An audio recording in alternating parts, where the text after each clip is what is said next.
conscience burning, everything gonna be alright. We're gonna shake this town with a long-forgotten light. Things are changing, but I am not afraid. We'll be together, rockers of the very last wave. When I step down, Hi, I'm Joey. I'm the general manager at Fanatik Bike. If you're like me, you'd rather be watching Encino Man right now, starring Brendan Fraser, Sean Austin, and Polly the Weasel Shore. Unfortunately, however, we're out on Galbraith, filming, talking about my new sweet Stumpjumper EVO. Hey, Lumley! Can I do one more little thing here? Oh, no! Come on, man, I'm trying to do something here. Come on. Music ain't nothing but expression. What's that smell? Something on my hand.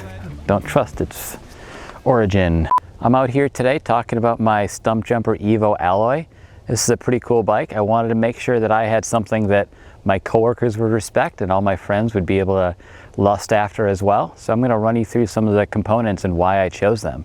So I went with the Stumpjumper EVO because I wanted to make sure I could keep up with, Bill on those long all-day epics and with Rich when he's riding his sweet Dreadnought enduro ready race bike. This bike really does do it all. I've been mountain biking for about 25 years, and this is kind of the epitome of what I've been looking for a long time. I have it set up 160 mils of travel up front, 150 in the rear. I'm rocking the sweet RockShox Pike Ultimate. A lot of my coworkers would have suggested something like the Lyric or even the Zeb. I'm a lighter weight fellow, so I wanted to go with something a little bit lighter weight.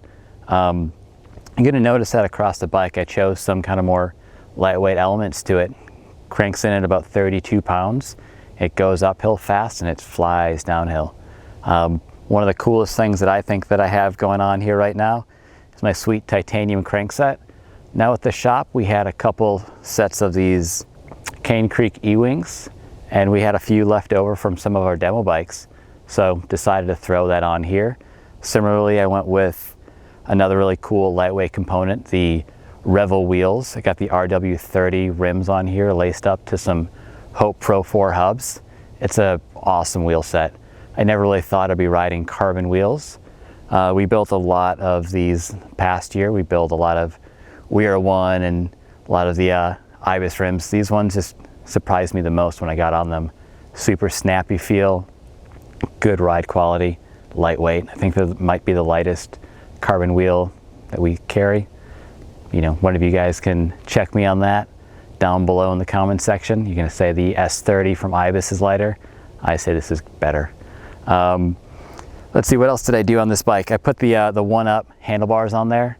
Now, you may have seen the video with Eric Schertzel, our head buyer.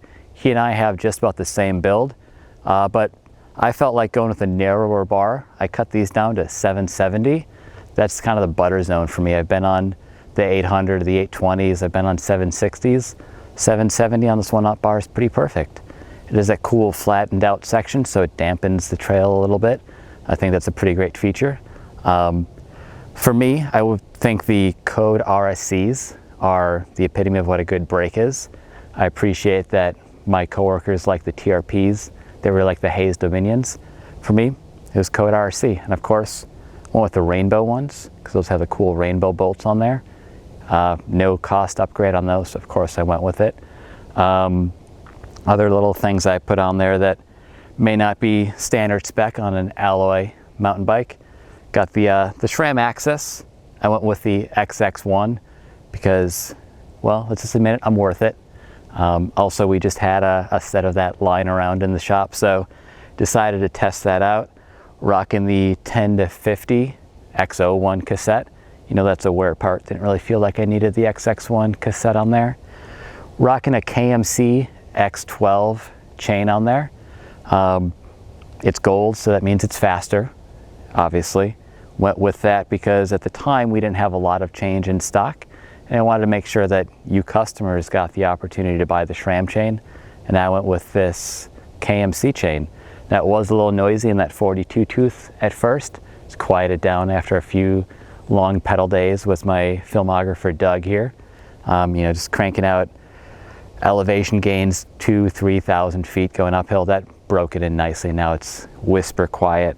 Went with, well, of course, there's the XX1 paddle kit there on the shifter. Up here on the cockpit, like I said, I have the sweet one-up handlebars, and holding onto those handlebars, I have the Tennant Nora stem. It's in the sweet umber color. I think that just matched the aesthetic of the bike really well. And it's made here in Bellingham, Washington. Can't beat that.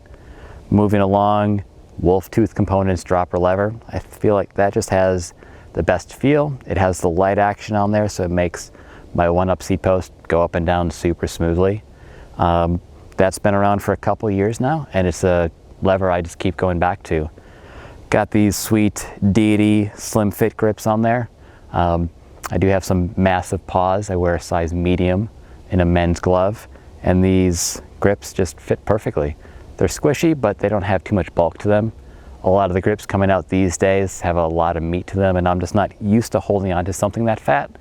And I just felt like this grip really did the job well. Let's see what else we have on here. Probably the coolest thing, the thing you might notice right away, I have these specialized Eliminator tires. They're in the T9 compound, so it has that super grippy compound. It has the grid trail sidewall, and of course it's tan, which, much like that gold chain, is faster. That's just science right there. Rocking the Shimano XT pedals. They're a classic. I've had a pair of these going on 10 or 12 years, but they've widened the platform a little bit.